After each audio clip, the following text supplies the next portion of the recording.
Yo, we in here.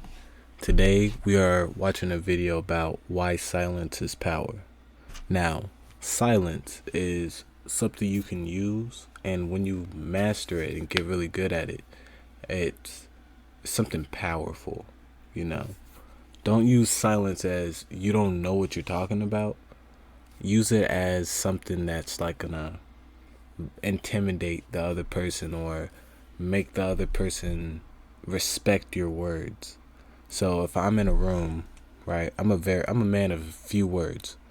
So if I'm in a room around people, right, most of the time I'm not gonna talk too much. I'm not gonna do the most. I'm not gonna be the guy that's standing out because I don't know, I'm just so extroverted or talking to every single person in the room.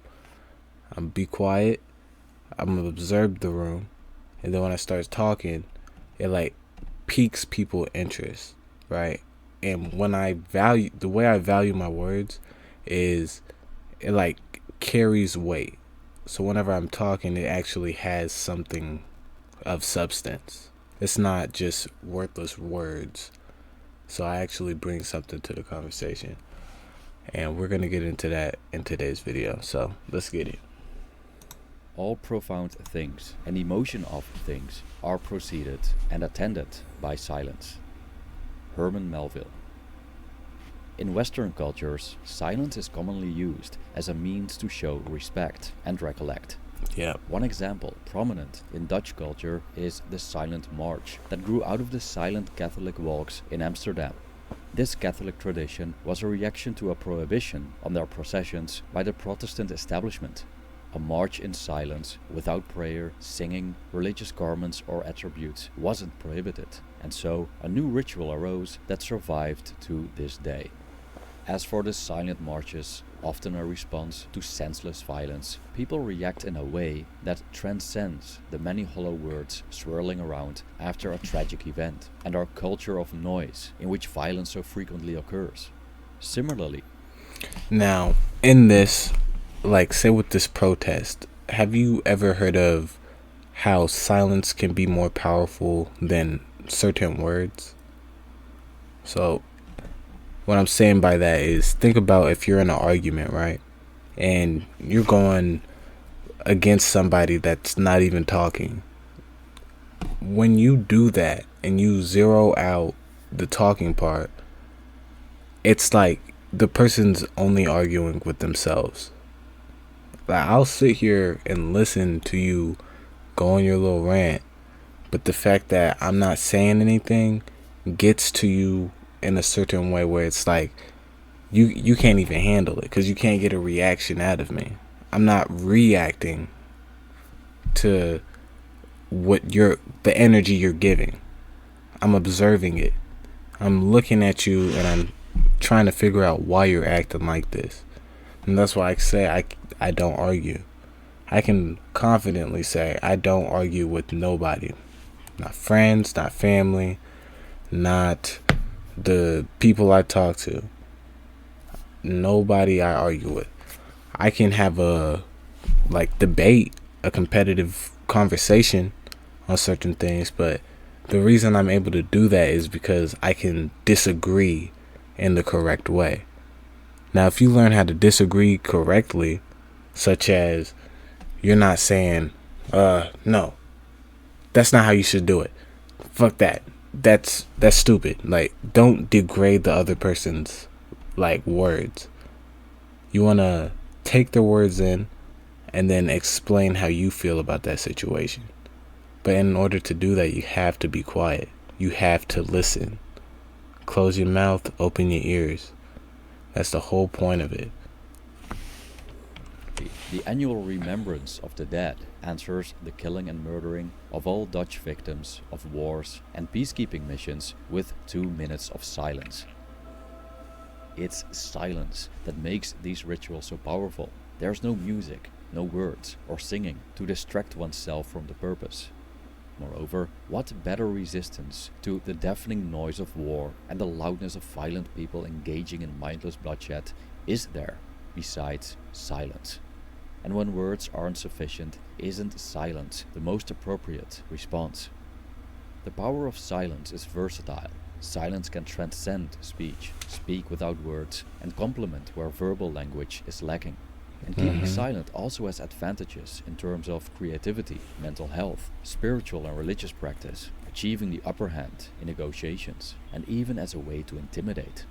This video explores the power of silence, unfolding 4 benefits of being silent. 1. The quieter you are, the more you hear. The mystic and poet Jalal al-Din Muhammad Rumi once realized that the quieter we become, the more we're able to hear.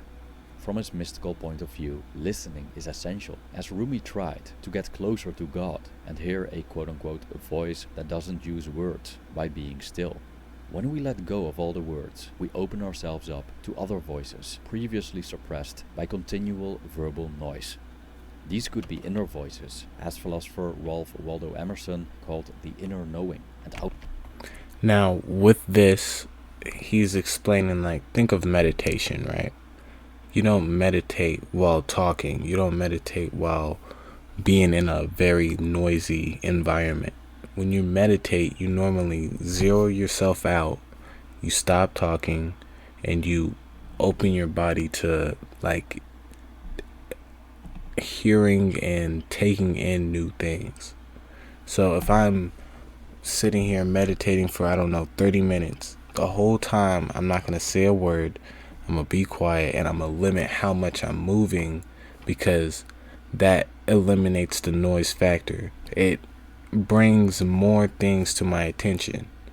And if you don't want to meditate, explanation, just what I said. Close your mouth, listen.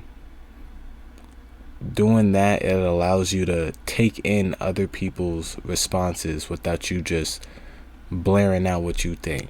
When you argue or you're having a conversation with somebody, you don't want it to just be one-sided. You want it one-on-one. That's why you can't argue with me. Because if it becomes a you're just talking situation, you're not arguing with me. You're just talking to yourself. I'm just looking at you. And the fact that you can't get a reaction out of me is going to continue pissing you off. But that ain't got nothing to do with me. I'm not affected by it. I'm chilling. I'm looking at you. Not exactly are you done yet, but you might feel that way. But I mean, it's all about the person you are and how you use your silence to your advantage. outside voices and sounds that one misses because of a lack of listening. We can listen effectively if we keep quiet, inside and outside. By keeping quiet, we become receptive to our surroundings. We pay attention to what our senses observe, so we learn and eventually become smarter and wiser. If we refuse to keep quiet, nor listen to what others have to say, we only share what we already know and don't learn anything. If you ever put your head on a desk, you can do it right now. There are things you don't hear already. So that when you put your head on a desk, you're just hearing so much noise inside the desk. It's weird. But because this world and is so based around like being fast and like constantly talking and not trying to listen to the things around you, you tend to miss these things. Try it. Literally put your head down on the desk, cover your other ear, and you'll hear a whole bunch of like noises. It's not something I can explain, but the whole base behind what I just said is the fact that when you're not being quiet and you're not trying to listen, you miss things like that. If this was in any other situation, if you're talking to somebody and you're constantly talking yourself, you're going to miss what they have to say. The ancient philosopher Pythagoras once stated, "A fool is known by his speech, and a wise man by silence." Similarly, Lao Tzu wrote, "Those who know do not talk. Those who talk do not know." Being quiet helps us learn about the environment and recognize dangers and opportunities that we would have skipped if we were too busy talking. but it also allows us to gather information about ourselves. Often, people are so busy overthinking, worrying, ruminating, and analyzing that they're shutting down the underlying voices that are trying to speak. For example, we may forget to listen to our intuitions, or let our bodily pains tell us about specific health issues, or we block ideas and solutions that are already within us from coming to the surface because our conscious minds generate too much noise. Keeping quiet can also lead to more philosophical, spiritual insights. For example, generally, people tend to identify with their thoughts, and thus believe that we are what we think we are, and that the selves... Alright, I'm back. My power went haywire or whatever, but let's get back into it. People tend to identify with their thoughts, and thus believe that we are what we think we are, and that the selves we have created in our minds are in fact us. In Buddhism, thoughts are one of the 5 aggregates, fabrications of the mind we mistake for being ourselves. We are not our thoughts, according to the Buddha. And if we quiet down and observe our thoughts, we'll discover that everything we think, all our ideas, concepts, identifications, are fleeting. Hence, according to the Buddha, a fixed self isn't really there. But we only discover the illusory nature of thoughts if we keep quiet and observe and recognize them for what they are. 2. Silence boosts creativity. The theoretical physicist Albert Einstein argued that silence stimulates the creative mind. When he couldn't come up with an idea, he would just stop thinking and swim in silence, as he called it, and wait for the right information to come to him. Therefore, like many other great minds... Now, with this, I use walks of silence. Like, I'll go out to a park or like a trail, and I'll just not talk the whole trail. I'll walk, I'll pay attention to my surroundings, and it stimulates my brain. So like in the mornings, I'll take those walks, and just hearing the birds chirp or the wind blow past you or anything, the bugs, all of that creates that creative expression. And when you listen to music while you're taking those walks, it kind of blocks it out because it's not your creative expression, it's somebody else. So I think when you're trying to like order your thoughts and express yourself in a different way, taking a quiet walk to just open yourself up to different like sounds and listening for different things is always going to be better than like going out and going into like crowded situations, unless that's part of your project. But generally it builds that creativity boost. Minds. Einstein spent a lot of time in solitude, using quietness to his advantage. As he stated, and I quote, "The monotony and solitude of a quiet life stimulate the creative mind." End quote. Executive Director of the Neuro Leadership Institute. Actually, I believe that's why when you're, isolated, the people that go to the mental hospitals get so like messed up mentally, because all they have are their thoughts. So then when your reality turns into your thoughts and that's all you think about all day, it'll open you to different things that some people are just not prepared for. Me personally, I constantly have conversations in my head with myself on figuring out if this is what I want to do, or I got to do this, or are these the right moves. These conversations help me elevate where I want to go, and it clears a path, it directs me, and keeps me centered on what I'm trying to do. Institute, David Brock, wrote an article for Psychology Today stating that, quote-unquote, "an open mind is a quiet mind." He researched the so-called Order your aha thoughts with moments meditation. people have, during which a creative idea or solution arises by itself. These aha moments involve weaker, less noticeable connections between neurons, which are difficult to notice when other louder signals dominate the brain. I quote, "Thus we have insights when our overall activity level in the brain is low, This happens when we're either doing something that doesn't require a lot of mental effort, when we're focusing on something repetitive, or just generally more relaxed, like when we wake up. Insights require a quiet mind, because they themselves are quiet. End quote. So it seems that we need to create the right circumstances for our minds to quiet down. For some people, this may be going for a walk and repetitive forms of exercise or listening to calming music. For others, like Einstein, it might be dwelling in silence and solitude. Many of the great minds of the past, like Isaac Newton, Elizabeth Bishop, and Nikola Tesla, worked alone in quiet places. 3. Silence can send a powerful message. In many cases, keeping quiet can send a much stronger message than using speech.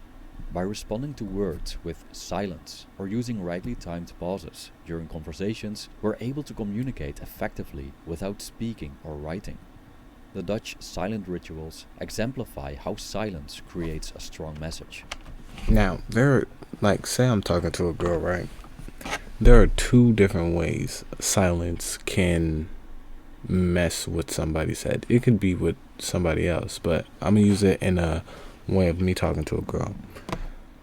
If I'm being silent, it's okay. One, I might not like what the person said, and I'm showing that through. Okay, now why would you say that? Through my face. She says something, she start blabbering or whatever, and then I'm looking at her like this. Like, we was just cool, and now I'm like, she's gonna understand there's something wrong. Now I can voice anything I need to, but say I use it like that, in some ways, depending on the situation or what she said, that could be more powerful than me using my words on that. I'm always gonna check somebody for what they're doing, but there's different ways to check people.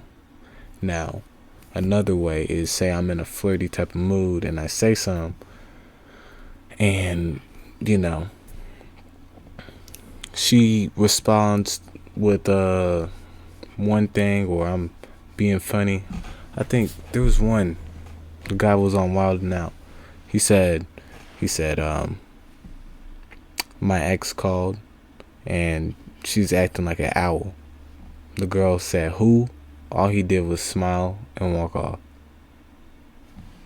Made the biggest joke. Everybody started laughing. Matter of fact, he was laughing at his joke, but the fact that he didn't even have to say anything right after was the whole point. She's the owl. Using like flirt, I could say something, she could try to double down, or she'll try to like challenge it, and then through my face or my silence I can just do it look like I'm playing. Simple stuff like that you can use to your advantage. That's why silence can be so powerful if you learn to practice it and master how to use it. For example, during the remembrance of the dead on the 4th of May, the 2 minutes of silence are always the most impactful moment of the entire ceremony, including other rituals and speeches by different people. Silence allows us to express what discourse cannot. The many words uttered, ideas shared, and promises made never fully encompass the human experience. However, the power of silence as an answer to tragedy is that we acknowledge that no amount of words do justice to what we seek to commemorate. It's so significant to us that we're willing to stop talking and be silent for a certain amount of time. Is there a better way of showing respect? In conversation, using silence can be powerful as well. American author Mark Twain stated, and I quote, "The right word may be effective, but no word was ever as effective as a rightly timed pause." End quote. Exactly. Academic research shows that silence in a conversation starts to feel unbearable after approximately 4 seconds. Author of the book Cringeworthy, A Theory of Awkwardness, Melissa Dahl, wrote in an article that awkward silences can be a powerful tool for getting what you want. Dahl stated, and I quote, "In researching my new book, Cringeworthy, which is about the psychology of awkwardness, I found that uncertainty is a big factor in the unpleasantness of feeling awkward. These are life's unscripted moments, when there's no clear indication of what to say or do next. It's a well-established finding in psychology research that not knowing tends to make people uneasy. End quote. So the uncertainty caused by such silences in conversations makes people uneasy. Did I say something wrong? Does this person dislike me? What's going to happen next? And so the person on the receiving end of the silence may proceed to make any decision just to end the uneasiness of the uncertain gap in the communication. And this decision could be beneficial to the person brave enough to keep silent at the right moment. Another benefit of keeping silent during conversations is that it's safer than speech. In some situations, whatever we say weakens our position. For example, if we're part of a conversation about a subject we don't know anything about. In such cases, it's more powerful to listen, not just because listening grants us the opportunity to learn, but also because we don't make a fool out of ourselves by trying to appear knowledgeable when we are not. Moreover, keeping silent shows that we're interested and willing to listen, which people generally appreciate. Roman writer Publilius Cyrus once stated, "I often regret that I have spoken, never that I have been silent." 4. Silence improves well-being. How can one take refuge from a noisy world and a noisy intellect? Innumerable experiences of many different people across the ages tell us that silence helps us calm our busy minds. A significant body of research suggests that silence relaxes the mind, enhances sleep, and lessens insomnia. Also, a study found that 2 minutes of silence has a more calming effect than listening to relaxing music. Other studies show that environmental noise exposure increases stress hormone levels and can cause disruptions in sleep structure. Unnecessary noise is the most cruel absence of care that can be inflicted on sick or well, wrote Florence Nightingale, an English social reformer and founder of modern nursing. In an article on Psychology Today, author George Michelson Foy tells us that we've learned to tolerate noise and see it as something positive in our modern society. Noise means that the machines are working. All technologies we have created are up and running. But by tolerating this noise, we make a serious mistake, according to Foy. Noise kills, and the excessive input does real damage and is detrimental to our ability to function. An argument backed up by a copious amount of studies. Now, with that, think about like a car, right? We use vehicles' engines as signs of how fast they can be or how powerful they are. I can guarantee you, you're probably going to get more work done.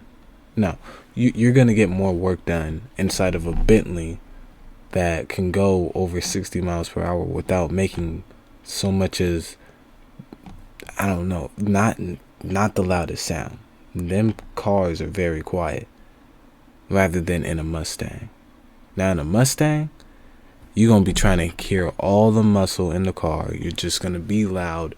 Like, and the people around you, unless they're very interested in the cars and that's the reason they're there for it, nobody wants to hear that, right? You're not going to get no type of work done. You're going to be focused on being in that car. You're trying to play and be loud or whatever, rather than a person in a Bentley. Say he got a chauffeur and he's in the back, he can go on his computer, do whatever type of work he needs to in perfect peace, because he's not focused on the car's engine. He's not listening to all that outside noise. He's not distracted by anything. You wouldn't see that inside of a Mustang. Hence, to escape the unhealthy flow of information and noise, we need to build silence into our lives. Moments of silence improve overall well-being and performance. I quote, "Release is what I'm truly craving here, and release comes from emptiness. The emptiness of silence, of lonely landscapes, of closed eyes, of lying down in a dark, quiet room. The drop in tension that happens when we take a vacation somewhere calm.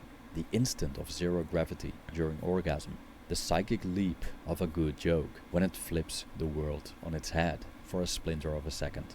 Such voids cut off the fascist flow of constant information and allows us to recalibrate, to think better, to question for a second our baseline. It is really, really important to do that. End quote. Silence is minimalistic and empty, yet imposing and powerful. We can't verbalize silence, but everyone understands it. It's all-encompassing, mysterious but clear, soothing but painful, idle but useful, consenting but rebellious, and elusive but accessible to anyone. Alright, so that's going to do it with their video. I hope y'all took in how important silence is. We're going to get more into it in later videos, but silence is very important, and it's something you should all learn to pick up. Because when you can time a pause correctly, or you can use the silence in the room to move around and use that to your advantage, it will create so many doors for you to just literally naturally fit in. I don't like to talk. I'm a man of very few words, but then when I talk, people value those words. Or when I'm not talking, I can hear and listen to people when they're talking, because then that builds bigger and better connections.